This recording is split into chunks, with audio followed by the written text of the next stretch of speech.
Breakfast with KXVU. Trickstar Radio. Al Capone on that one, a track called The Way You Got. We're inside with a man like Tengu. How are you doing this morning, sir? Still great, thank Fabulous you. Stuff. It's good to hear. I'm loving the energy this morning. There's a lot of tell you what, I'm definitely feeling it a bit more after weekends at the minute. I'm definitely a bit like it's more sluggish on a Monday, and obviously Monday's the busy day, and I want to be busy on a Monday, but I'm always a little bit more. Keep going. Just push through it, and then you've got Tuesday, all to chill out. You've got Tuesday. Good old Tuesday. Right then, let's talk about Yosh, because obviously it's a project you've become involved with over the last couple of years, a lot more kind of frequently, and a project you've taken a more kind of like leading role on. I'd say. So, what is your involvement within Yosh, for those that aren't aware? Okay, so I do the A&R side, so it's my responsibility to not wait for tunes to be submitted.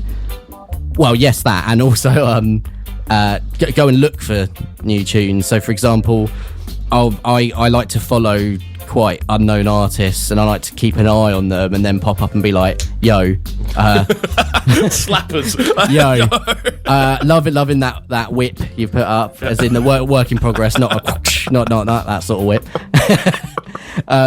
Can I hear it, please? Like via like a SoundCloud link, and then instead of just being like, yeah, that's cool, I'll sign it, I do like to give quite a bit of advice on how to maybe then make it more unique. But that's pretty much my thing. So we've got Yosh and Yosh Pit. Yosh is for the more established names and the more like vocal sort of bangers, and Yosh Pit is specifically for people that have probably never released before. Okay. And from what I've been noticing, a lot of people that we've signed have got so much confidence from having this signing, seeing it get into the Beatport Top 100, like in between people like Notion or TS7. And it does give them confidence, because it's showing that people really like what they're doing. Yeah. Whereas, and I'm probably with the same, when I first started, I was terrified to show people stuff. You just need someone to be like, no, mate, this is good. Yeah. This is good. Like, you've got to release it. But then you also need someone to be like, this is all right. Let's make it really good. Yeah. Do you think there's a lack of that kind of thing within A&Ring these days? A lack of kind of like a lack of having a personal touch? Yeah. I think a lot of A&Rs can use their own personal taste too far, if that makes sense. So if they get sent something and it's not up to their standards straight away, they'll instantly say no.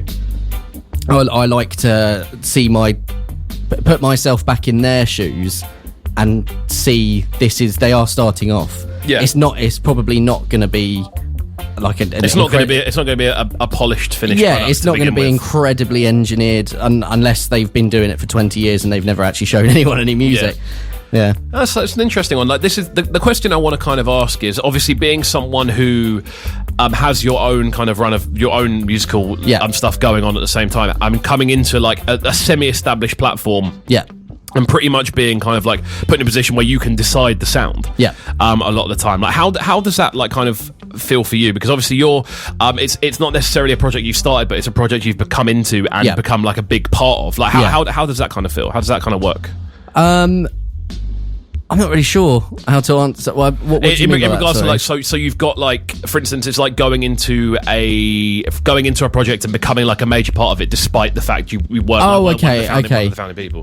So it does feel really good. It's obviously kind of forced myself to see different perspectives, and it's given me myself good confidence, and it's nice to be seen as someone quite important maybe in this industry, rather not just being a producer and DJ. Being someone on the business side of it, someone who people are gonna kind of immediately respect the opinion of in a musical, in like a kind of business sense, rather than just like, oh, hi mate, here's some feedback, sort of thing.